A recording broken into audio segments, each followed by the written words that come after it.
This is bullshit. You're a black supremacist. If the had done got here first, they'd have been killed or taken as slaves by the natives. The creature wasn't capable of making nothing but slaves and huts made out of cow shit. We was already in America, and we was kings and queens. And we was the original Hebrew Israelites. White men come and take everything. They be hiding and stealing all our history. Okay, now that we have the ignorant, bigoted, and incredibly predictable racist quotes out of the way, let's begin. Hello everyone, it's Jabari here.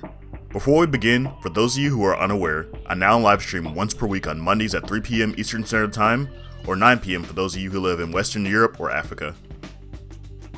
I also have unplanned streams sprinkled in between periodically. Follow me on Twitter and Facebook if you would like to stay up to date on my schedule. There are many theories of pre-Columbian contact between the Old World and the New World civilizations, from the Chinese to Polynesians, Romans to Egyptians, and the lesser-known Malians of West Africa. Many speculations of possible contact between the New World and the Old World have been explored. However, to date, the only peoples of the Old World that are proven to have definitively discovered the Americas prior to the voyages of Christopher Columbus were the peoples of Scandinavia. However, the settlements of the Scandinavians didn't last very long or expand very far, so their influence was lost to history. Christopher Columbus is usually deemed as the first European to truly discover the Americas for this reason, since his voyages forever transformed the lives, cultures, and bloodlines of the peoples in the New World, and ultimately transformed the entire world.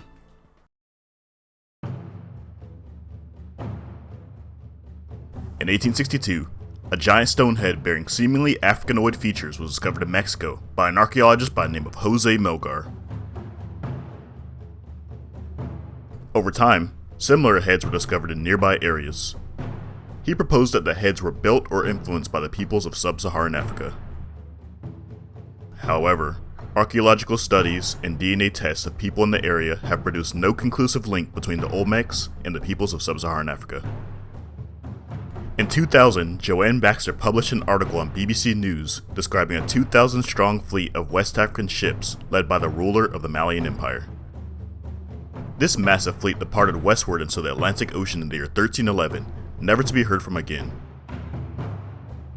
Though this fleet may have possibly arrived in the Americas, it took place several hundred years after the Olmec civilization.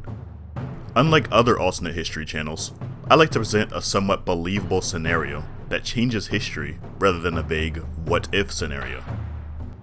So for this alternate history scenario, let's piggyback off of my previous alternate history video where the European continent was exposed to a much more severe bubonic plague, which by the way, if you would like to see this previous video, I'll include a link for it at the end of this one. With that being said, there would likely be no 1492 westward voyage conducted by European nations, and this Malian fleet did indeed make it to the Americas. By the time these sailors arrived in the Americas, the Olmec culture was long gone many centuries ago, and these Malian ships arrived to a land of new peoples and new cultures.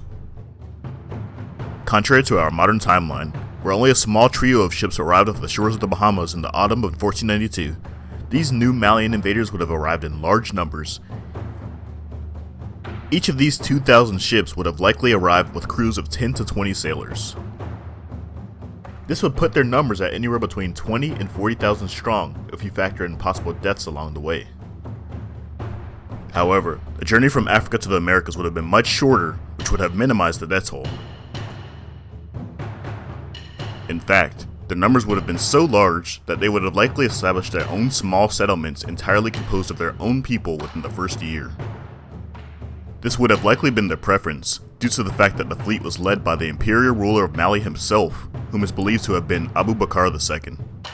They would have most likely landed somewhere on the east coast of Brazil or Mesoamerica, via the South Equatorial Current. For this scenario, however, we'll just say that they landed in Mesoamerica, simply because in the year 1311, it was covered by many centralized states and kingdoms such as the Maya, which were much more technologically and economically advanced than the tribal peoples of Brazil. Naturally, these Mexican states would have been curious about these mysterious black-skinned invaders from the sea, and would more than likely attempt to communicate with them and converse with them. In most cases, when two distant peoples make contact with one another for the first time, friendly trade relations are the default establishment, and this alternate timeline would be no different. Unlike many of the indigenous peoples of the area, these new invaders would likely not be attacked or vassalized due to the fact that they offered old world commodities such as steel, horses, and cattle, and foreign crops such as sorghum, rice, and millet for trade. The small states of the area would find it more beneficial to maintain peace and cooperation with these newcomers due to their new technology in which they had no indigenous method of producing. On the other hand, the Malian invaders would greatly benefit from New World crops such as maize, cocoa, and sweet potatoes. However, African crops would still hold sway and simply be augmented by American crops due to the tropical climate being similar to that of Africa and thus favorable to African crops. In a short time, these trade relations would turn the already 20 to 40,000 strong Malian settlement into its own political entity and directly link it into the economy of Mesoamerica. Their numbers would grow dramatically after the news was spread back home and their empire was connected back to Africa. They'd also grow in numbers by way of intermarriage with the local natives. Despite the technological and economic superiority of this new Malian colony, they'd still depend heavily on the native states for labor and knowledge of architecture. West Africa lacks much natural stone, which is why even the most powerful civilizations of the region have primarily relied on mud brick architecture for their cities, with few exceptions such as Dar Tichet.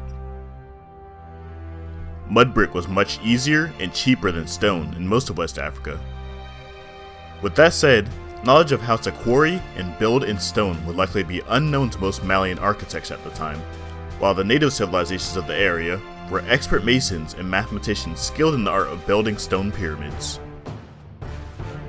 This Malian colony would continue to grow and develop with virtually no competition from neighboring West African kingdoms who had little to no maritime traditions.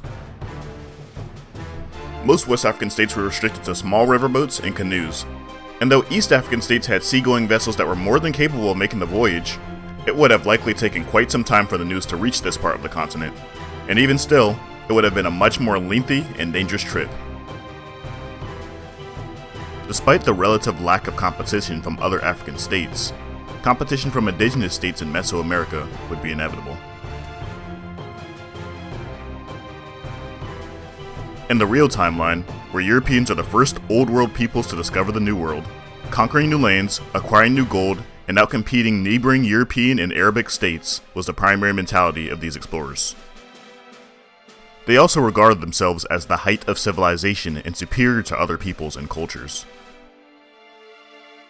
Perhaps one of the biggest differences between the real timeline and the alternate timeline is that when Europeans first arrived in the Americas, they encountered relatively primitive peoples in their first several voyages, such as the Taino and the Arawaks of the Caribbean, who had no form of centralized civilizations or standing armies. On the other hand, both the Mali Empire and the states of medieval Mexico were composed of centralized kingdoms, which placed them on relatively equal footing.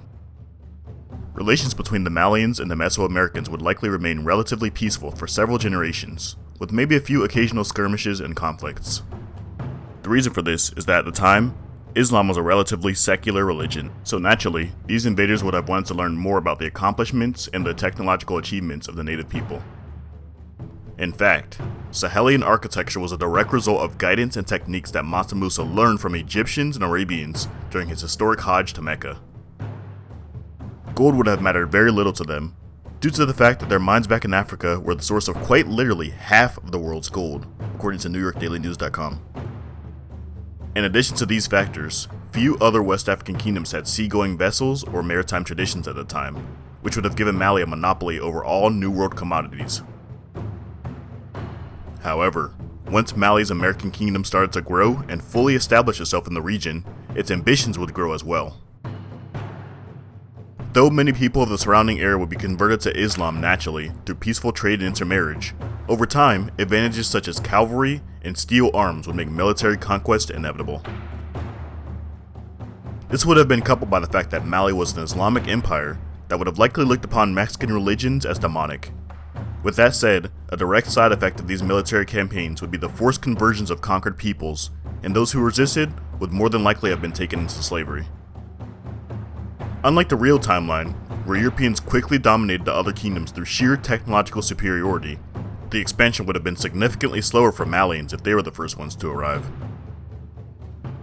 The reason for this is that despite the fact that people of Mali possessed military advantages such as steel and horses, they still lacked many of the powerful weapons of Europeans at the time, such as cannons, arquebus, and plate armor. In addition to this, and as mentioned before, they would not be competing with neighboring kingdoms of Africa for land, as did European nations in our real timeline. In other words, the native states would only have to focus on one foreign invader rather than several different ones. Some of the indigenous kingdoms would have even accumulated their own stashes of horses and steel as well, which would have leveled the playing field even more, similar to the Sioux and the Crow of our real timeline.